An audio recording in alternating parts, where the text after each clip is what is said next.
Odisha plus खबर ही नुआगाँ ग्राम पंचायत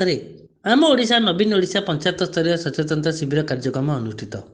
ढेंकानाल जिला सदर ब्लक नुआगाँ ग्राम पंचायत कार्यालय परिसर में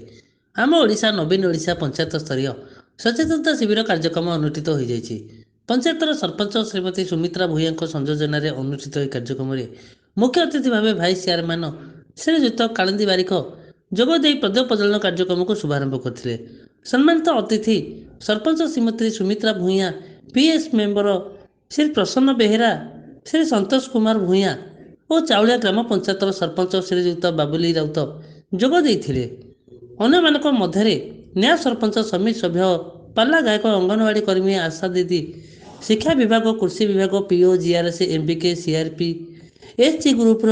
सदस्य माने वार्ड सभ्य सभ्या और जनसाधारण यह कार्यक्रम में जोगदे अतिथि मान द्वारा नुआगाँ ग्राम पंचायतर विकासमूलक पुस्तक उन्मोचन होता एवं मानवर मुख्यमंत्री श्रीजुक्त नवीन पट्टनायक जनकल्याणकारी योजना विषय अतिथि माने अंचलवासी को सचेतन कराइथिले। Dhenkanal Balaram Sahu report Odisha plus.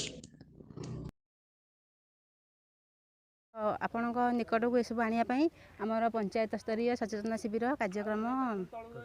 ये हूँ पंचायत स्तरीय सचेतना शिविर कार्यक्रम आम पंचायत परिसर में करुँ। माननीय मुख्यमंत्री श्रीजुक्त नवीन पट्टनायक ये जो आयोजन रही यार कारण हो सरकार द्वारा जो विभिन्न प्रकार उन्नतिमूलक कार्यक्रम रही जमीक आमर BSKY कार्ड वसुधा योजना एवं कालिया योजना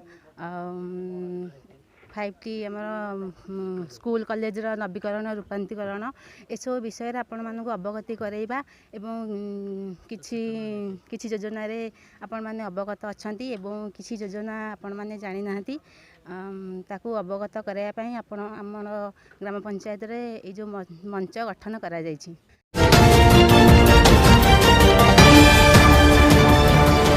ओडिशा प्लस खबर ही